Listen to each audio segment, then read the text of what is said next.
Welcome back, Minecraft fans, and welcome to Scar World for the very first time. Can I get some hype? But hopefully not the last time. Scar World is a multiplayer server running vanilla Minecraft with a few tweaks, and this is my base. Let's take a look.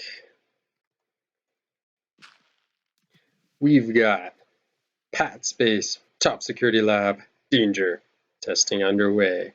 Now I don't know if iron bars say top security to anybody else, but I'm pretty sure that this means stay out. Of course it's not locked, but hopefully no bad mobs would be able to trigger that. And look, we got a giant mushroom growing here. We got some trees covered in vines. We got dirt everywhere. And it looks like it's just been abandoned for a little while. Now, first up on our right, we've got our sheep farm for getting all of our wool, with a little catwalk above, so you can go through and shear the sheep as much as you'd like, and feed them if you need to breed more.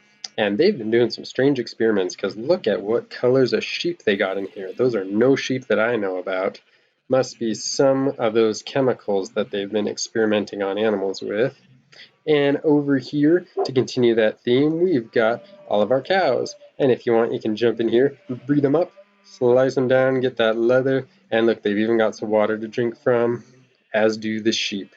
Water not strictly essential for Minecraft sheep, but in keeping with the theme, I think it would be.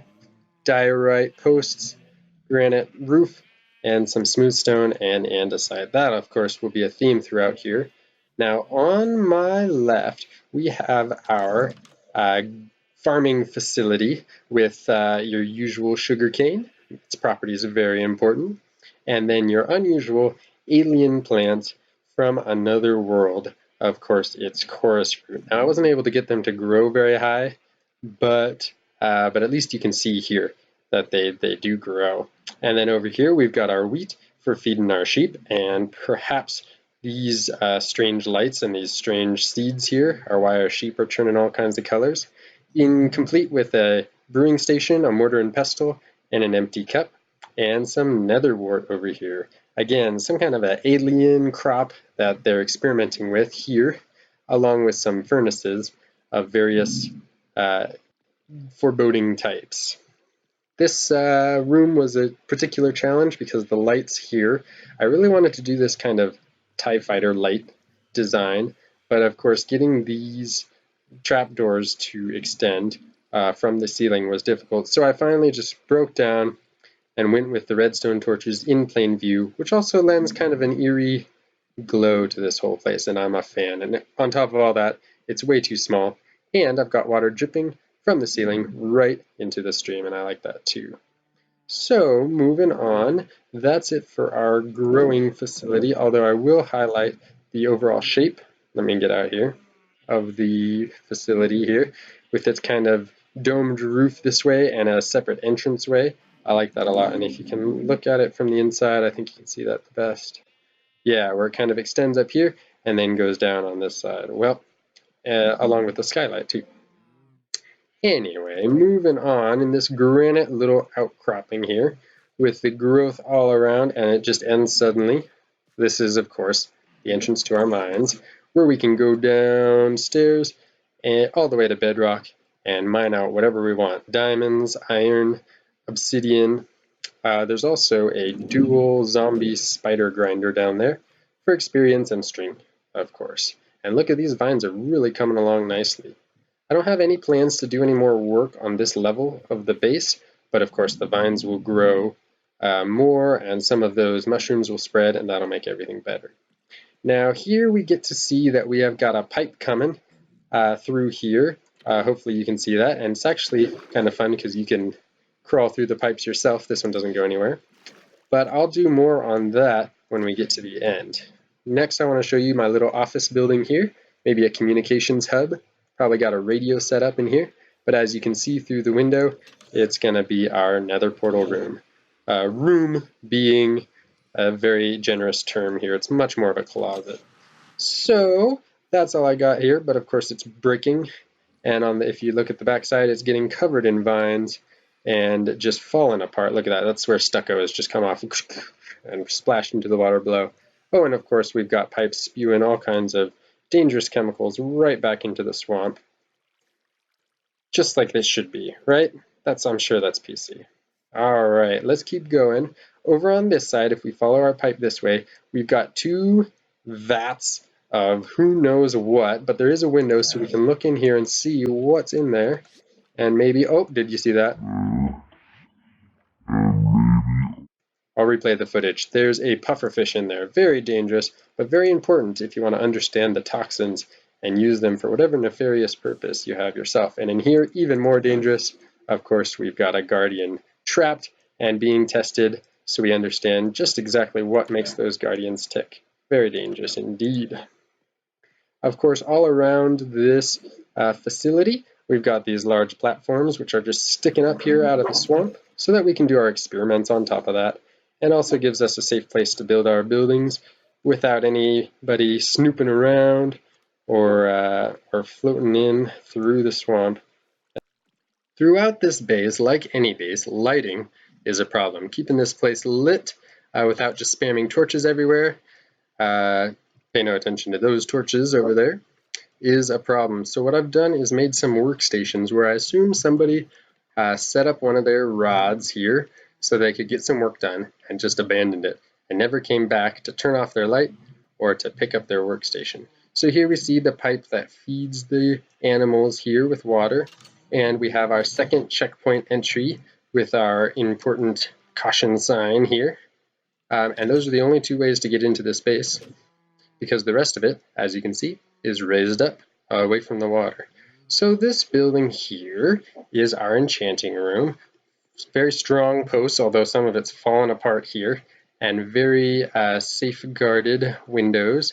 Let's go in and see. Yep, just enough room for a book, a couple of supplies in the walls there, and an anvil and a grindstone. Just everything you need for enchanting without taking up too much space. It's been abandoned for a while though. Did you see the cobwebs in there?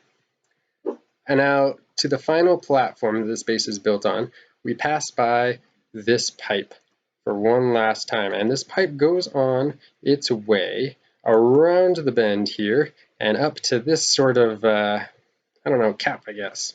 And the plan is that the water is going to be coming out of the sky and entering the pipe here and flowing through this valve here and down to the animals and eventually back out into the swamp. And where that water comes from is the part 2 of this base. Not necessarily the last part, but a floating island up in the air above this part of the swamp with an entirely different biome, different environment, different build style, basically an entirely different base up there with a different purpose for it as well. But that'll have to wait until next time, for our final building here is the biggest, and it's our storage room and base and generally anything that you might need. We've got pressure plates here to keep it secure. We've got an Indiana Jones style warehouse with all of the crates and chests and racks and everything, lighting that you need to store all of the strange stuff you find in this world. And I love this thing. It's sort of claustrophobic, but nothing is too far to be out of reach. And I even have plenty of extra space for whatever else I find in my journey. And over here, we've got our 6 furnace array here. Not the biggest smelter ever, but I'm proud to say it fits in a very small space for what it does. And let me show you what it does. First, let's get a smeltable item. How about, I'll do smooth quartz some other time. How about a little bit of smooth stone? We can always use more smooth stone here.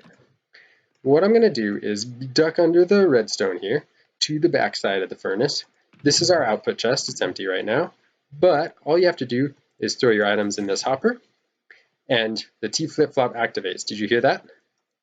The redstone has been activated. Now what it'll do is wait until the hopper is empty, and I'll loop around here to show you, and then it'll tell the minecart to start going up and down this track and dispensing all of the items evenly, or very nearly, into these 6 furnaces. And the furnaces will, of course, activate and drop all of the nice smelted items into the bottom. But the best part of this whole array And what is so difficult about the redstone, is as soon as that minecart is empty, or very nearly as soon as it's empty, the rail will turn off and it'll stop going back and forth forever and just wait for you to load more stuff into it. And I think that is the beauty of this design. Very nearly it should be done.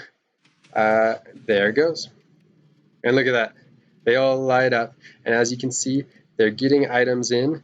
And what did we put? 2 stacks. So that's 128 divided by 6. We should get 21 or 22 in each one of these furnaces. So let's wait for that to fill up, and you'll see that the minecart turns off. Watch that redstone block now. Should be empty by now. And there it goes. It docks back, and like I said, it's ready for more stuff. And then these furnaces can burn through their supplies. It'll all go to our chest here.